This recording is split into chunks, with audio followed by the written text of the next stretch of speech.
बोले तो हरियाणा में कांग्रेस की हार का सबसे बड़ा कारण आपको क्या लग रहा है? अब साफ साफ कहना पड़ेगा, बिल्कुल बिल्कुल क्लियर होकर कहना पड़ेगा, जिस पे आप इस बार कांग्रेस ने कम से कम कुछ कदम उठाए। ईवीएम वोटों की धांधली जो हुई है वो साफ साफ आ गए। लगातार डाटा सामने आ रहा है कि जो परसेंटेज वोटिंग की सबसे पहले जिस दिन वोटिंग हुई 5 तारीख को शाम को 6 बजे वोटिंग खत्म होने के बाद सारा डाटा जो अपलोड करा गया था वो 61% के करीब का वोटिंग का करा गया था। 2 घंटे बाद उस 61 को 5% बढ़ा के 62-64-65% करीब करा गया। और उसके बाद शाम होते होते वो एक दिन बाद फिर दोबारा से नया डाटा आता है कि करीब करीब 67 से 68-69% तक वोटिंग हुई है। 7-8% की जो वोटिंग है वो एक्सटेंड हो गई एक, जैसे कि पहले भी लोकसभा चुनावों में भी यही कहानी हुई थी। वही सेम कहानी इस बार रिपीट हुई। और उसके बाद जब ये इस आशंका को बल इसलिए मिलता है कि जब ये जिस दिन काउंटिंग वाले दिन खुला है तो 3 जिलों में जो है 14 कॉन्स्टिट्यूएंसी की जो ईवीएम है वो 99% चार्ज मिली, जबकि ये किसी भी किस्म से पॉसिबल ही नहीं है कि एक ईवीएम पूरे दिन इस्तेमाल हो रही है और उसके बावजूद भी उसमें 99% बैटरी रह जाए। तो इसका मतलब कहीं ना कहीं या तो ईवीएम चेंज करी गई है या उन्हें दोबारा से चार्ज करके उनमें दोबारा से वोटिंग करी गई है, सील खोली गई है, कुछ ना कुछ तो गड़बड़ करी गई है, जिसका साफ साफ संदेश मिलता है। 99% ईवीएम में बैटरी होना पॉसिबल ही नहीं है, जबकि वो कंटिन्यू लगातार काम कर रही थी और वो पूरे दिन काम कर रही है और 2 दिन वहाँ स्ट्रॉन्ग रूम में भी बंद रही हैं। लेकिन तीसरे दिन निकलती हैं तो वो ऐसा कौन सा उसमें चमत्कार हो गया कि 30-40% से होकर सीधा 90% 99% पहुँच गई। 90 भी नहीं, 99% चार्जिंग। और 99% चार्ज होकर तो ईवीएम जिस दिन आप काउंटिंग शुरू होती है ना, जिस दिन पोलिंग होती है, जब उनके पास जहाँ पे जो सेंटर्स होते हैं, जब मशीन खुलती है उस दिन वो भी नहीं मिलती, 99% भी चार्ज नहीं होती, 90, 92, 95% इस तरह से चार्ज आती है, क्योंकि उसमें पहले मॉक टेस्ट हो चुके होते हैं, कई बार चेकिंग कर चुके होते हैं, तो जाके जब शुरुआत होती है। लेकिन उस दिन जो निकल रही है वो 99%। पहला सबसे बड़ा कारण तो ये है। दूसरा उसके बाद कारण जो आता है वो अपना बीजेपी का जो हिसाब किताब उन्होंने बनाया, शैलजा के कंधे पे जो बंदूक रख के उन्होंने चलाई और शैलजा उस मामले में आ गई। बीजेपी ने अपना दाव सफल करा और कांग्रेस को उस घेरे में ले लिया कि शैलजा के कंधे पे बंदूक चला के दलित दलित दलित की बात लेके, और थोड़ा बहुत कहीं ना कहीं वो वोट मामूली सा ट्रांसफर उसके बाद हुआ। और तीसरा जो सबसे बड़ा कारण है वो आम आदमी पार्टी, 1.5% वोट वो लेके गई आम आदमी पार्टी, और वो 1.5% वोट जो है वो सारा का सारा कांग्रेस का कटा है। अगर हम ईवीएम को किनारे कर देते हैं, हम शैलजा को किनारे कर देते हैं, तो उसके बाद बचता है 1.5% वोट शेयर, जो कि आम आदमी पार्टी के खाते में गया। जबकि आम आदमी पार्टी ने 90 कैंडिडेट उतारने के बावजूद 87 सीटों पे अपनी जमानत नहीं बचा पाई। जमानत का मतलब होता है टोटल वोटिंग का 1/6% जो है कम से कम कैंडिडेट को मिलना चाहिए, वो भी उन्हें नहीं मिला। कहीं 200 मिले, कहीं 500 मिले, कहीं 1000 मिले, कहीं 2000 मिले, कहीं 4000 मिले, किसी एक आध सीट पे उन्हें ठीक ठाक वोट मिल गए हैं बस। तो वो सारा का सारा वोट शेयर जो है कांग्रेस का कटा। तो ये 3 सबसे बड़े कारण हैं जिसकी वजह से हरियाणा हारे हैं। और उनमें सबसे बड़ा कारण जो है वो पहले वाला है, तंत्र। लोग हार गया, तंत्र जीत गया। अब यही आने वाले चुनावों में भी होगा। अगर ये झारखंड पे फोकस नहीं करते तो झारखंड में भी इनका खंड खंड हो जाना है। महाराष्ट्र में अगर ये फोकस नहीं करते इस चीज़ पे तो महाराष्ट्र में भी इनका जो है यही हाल होना है। महाराष्ट्र में कम से कम 2 या 3 चरणों में चुनाव कराएंगे और वहाँ पूरा खेला कर देंगे। झारखंड में भी कम से कम ये हवाला देके, नक्सल का हवाला देके कम से कम 2 चरणों में चुनाव कराएंगे और वहाँ भी अपना ही खेला कर देंगे हर हालत में। अब मैं साफ इसी बात को कहता हूँ, कभी कभी मैं जीत के आंकड़े पेश करता था, लेकिन इस बार मैं शुरू से कह रहा हूँ हार के आंकड़े पेश करूँगा। अब मैं हार के आंकड़े पेश कर रहा हूँ कि अगर ये नहीं सुधरे, अगर ईवीएम बैन कराने में नहीं आगे बढ़े तो ये नहीं जीत सकता, विपक्ष नहीं जीत सकता, किसी भी राज्य में नहीं जीत सकता। अच्छा, बीजेपी का तो यही कहना है कि जम्मू कश्मीर में तो हमें हार मिली है, तो क्यों बार बार ईवीएम को ब्लेम करना है? जम्मू कश्मीर की हार का देखिए जी, उन्हें मिली है, उन्होंने इसको एक ढाल के तौर पे इस्तेमाल करा। जम्मू कश्मीर आज फुल स्टेट नहीं है, जम्मू कश्मीर है केंद्र शासित प्रदेश। केंद्र शासित प्रदेश में जम्मू और कश्मीर की वही सिचुएशन है जो आज दिल्ली की सिचुएशन है। बिना एलजी की सहमति के वहाँ कोई काम नहीं हो सकता। मुख्यमंत्री जो है वो मामूली एक कठपुतली ही बन के काम करेगा। जब तक एलजी पूरी तरह फेवर नहीं करेगा, जब तक एलजी उसके काम नहीं करेगा, जब तक एलजी फाइल पे साइन नहीं करेगा, जम्मू कश्मीर में कोई भी सरकार कुछ भी नहीं कर पाएगी। तो सेम कंडीशन वहाँ पे जम्मू कश्मीर में। तो अगर वो हार भी गए तो भी शासन एलजी के थ्रू ही चलना है। एलजी इनके वहाँ पे ऑलरेडी है, ये मनोज सिन्हा, जिनका एक ही काम है भाजपा भाजपा भाजपा भाजपा भाजपा भाजपा। 24 घंटे उन्होंने भाजपा जपना होता है, सारी नीतियाँ वही लागू करनी होती है जिससे भाजपा को फायदा मिले। आवाम वहाँ की भी नहीं चाहती इन्हें लाना, वहाँ भी आवाम ने इन्हें धक्का मार दिया, लात मार दी अच्छी खासी। जिस कश्मीर का हवाला देके चुनावों में उतरते हैं कि हमने जम्मू कश्मीर में से 370 हटा दिए, 370 हटा दिए, हमने कश्मीरियों को स्थापना कर दी, हमने कश्मीर में विकास के दरिया बहा दिए, हमने कश्मीर में विकास के झरने बहा दिए, तो कश्मीर में एक भी सीट क्यों नहीं आई आपकी? अगर आपने काम करा था तो कश्मीरियों को लेना चाहिए था ना फैसला। जब उनके हक में काम होता तो कश्मीरी वोट देते, लेकिन वोट नहीं दिया कश्मीरियों ने।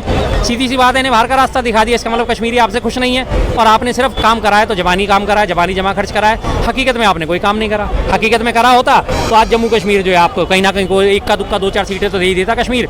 जो भी अभी सीट मिली वो सारी जम्मू में मिली है, और जम्मू में भी किस वजह से मिली है? हिंदू मुस्लिम की वजह से मिली है। जहाँ जहाँ हिंदू बहुल है वहाँ उनको सीट मिल गई, जहाँ जहाँ मुसलमान ज़्यादा थे वहाँ पे इनको सीट नहीं मिली है। सीधी सी बात है।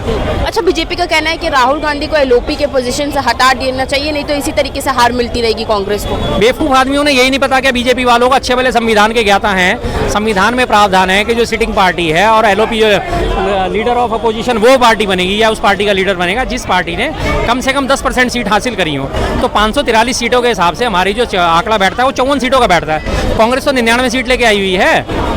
अगर 54-55 सीटें कांग्रेस के पास नहीं होती तो एलओपी जाहिर सी बात है कोई नहीं बनता। तो जो सबसे बड़ी पार्टी होती है जिसकी सबसे ज़्यादा सीटें होती हैं विपक्ष में, उसी का जो लीडर होता है वो एलओपी होता है। तो फिर वही जब संविधान की हत्या करने पे आ गई है, अनर्गल बयान देने शुरू कर दिए हैं, उनका वो कदगम करने की कोशिश करी जा रही है। भाई तुम्हें भी पता है संविधान की दिन रात दुहाई देते हो तुम कि हम संविधान के रखवाले हैं, संविधान के रखवाले हैं। तो ये तो देखो कि संविधान क्या कहता है। संविधान यही कहता है कि जिस अपोजिट पार्टी को 10% सीटें हासिल हुई हैं उसका जो लीडर होगा, जो सबसे बड़ी पार्टी होगी या कम से कम 10% होनी चाहिए, तो उसका लीडर जो है वो अपोजिशन के लीडर कहलाएगा।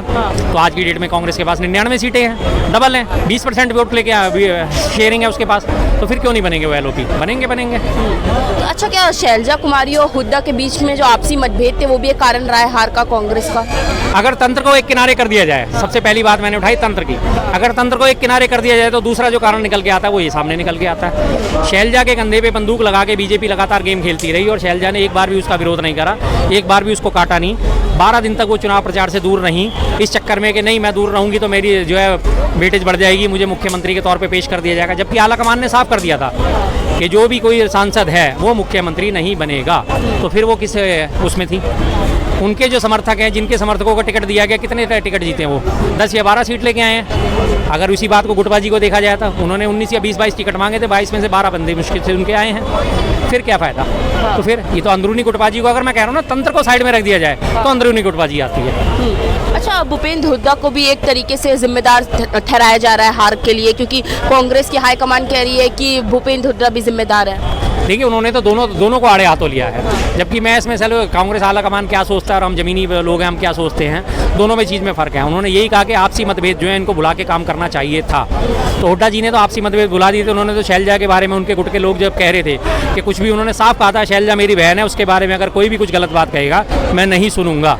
लेकिन उसके बावजूद भी शैलजा का गुस्सा कम नहीं हुआ, वो बीजेपी के हाथों में कठपुतली बनी होकर खेलती रही। उन्हें ये लग रहा था कि मैं तोल मोल के उसमें आ जाऊंगी और अगर मेरे जो दिलवाए हुए टिकट है, अगर वो जो कैंडिडेट ज़्यादा जीत गए और कांग्रेस भी उससे दूर रह गई और बीजेपी भी समर्थन में पूरे बहुमत से नहीं आई, तो शायद बीजेपी मुझे समर्थन देके हरियाणा का मुख्यमंत्री बना देगी। उनके मन में लड्डू इस किस्म के फूट रहे थे। अच्छा, तो क्या शैलजा कुमारी को कहीं ना कहीं पहले से पता था कि हार मिलने वाली है, क्योंकि उन्होंने पूरे चुनाव के दौरान मुश्किल से एक रैली की थी? नहीं, वो अपने नखरेबाजी की वजह से उन्होंने नहीं करी। हारने वाले के तो कहीं कोई कंडीशन ही नहीं थी, सिर्फ शैलजा कुमारी के। आप ये देखिए, तमाम मीडिया जो है बीजेपी की हार दिखा रहा था, तमाम चैनल बीजेपी की हार दिखा रहे थे, तमाम एग्जिट पोल बीजेपी की हार दिखा रहे थे। कांग्रेस को तो हर जगह बढ़त मिल रही थी। सट्टा बाजार पहली बार फेल हुआ है। सट्टा बाजार जो लोकसभा चुनावों में भी सट्टा बाजार के, जिसके फलोदी सट्टा बाजार, कई सारे सट्टा बाजार होते हैं, आंकड़े बिल्कुल सटीक निकले थे। उन्होंने कहा था 240 सीटें क्रॉस नहीं होंगी बीजेपी की, और सट्टा बाजार के वो आंकड़े साबित हुए। और इस बार वो सट्टा बाजार भी फेल हो गया, जो 53 से 59 सीटें 60 सीटें दे रहा था। ऐसा कैसे हो गया? तो इस मामले में तो कहीं ना कहीं ऐसा सीधी सी बात है, देखना ही पड़ेगा कि उन्हें कोई हार का अंदेशा नहीं था। उन्हें यह था कि कांग्रेस तो जीत रही है, पर अब कांग्रेस जीत रही है तो मैं मुख्यमंत्री कैसे बनूं, इस चीज़ पे फोकस करने में लग गई थी वो। और जो हार को अगर तंत्र से हटा के देखा जाए तो नुकसान कर गया। अच्छा, तो क्या भाजपा की कहीं ना कहीं जो राजनीति थी इस बार कांग्रेस के मुद्दों पे भारी पड़ी है, जिस तरीके से केजरीवाल का सीट जाना था? बिल्कुल। भाजपा की कोई मुद्दे, हमारे जो कांग्रेस ने जितने भी मुद्दे उठाए थे वो तमाम मुद्दे उसके राजनीति के आगे फेल हो गए। भाजपा ने चारों खाने चित्त करा, इस बात की मैं उनकी सराहना करता हूँ, कहता हूँ, मैं सैल्यूट करता हूँ। सच्ची बात है, उन्होंने हर तरह से हमें गफलत में डाल दिया। अरे तुम तो जीत रहे हो, कांग्रेस तो जीत ही रही है, हम क्या करेंगे, कांग्रेस तो जीत ही रही है।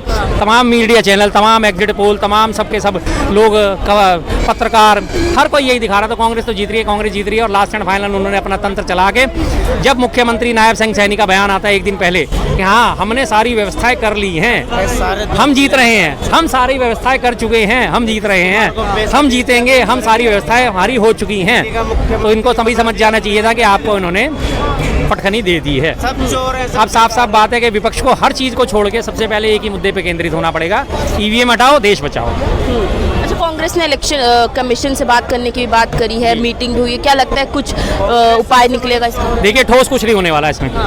कांग्रेस गए, बहुत अच्छा लगा, पहली बार जाके उन्हें थोड़ा सा होश आया हम तो कब से इस बात को उठाते चले आ रहे हैं। राहुल गांधी जी ने भी अपनी भारत जोड़ो न्याय यात्रा जब निकाली थी तो उन्होंने जब मणिपुर से शुरू करके जब वो मुंबई पहुंच के जब उन्होंने अपनी यात्रा का अंत कराया जिस दिन, उस दिन उन्होंने कहा था कि जनता का विश्वास जो है ईवीएम से डगमगा जा रहा है, इस बारे में काम करना चाहिए। लेकिन अगर वही चीज़ वो शुरुआत से कह के चलते तो कोई दिक्कत नहीं होती। ईवीएम के खिलाफ बहुत बड़ा आंदोलन खड़ा करने की जरूरत है। अदरवाइज जब तक ईवीएम है तब तक बीजेपी को अब कोई हराने वाला नहीं है।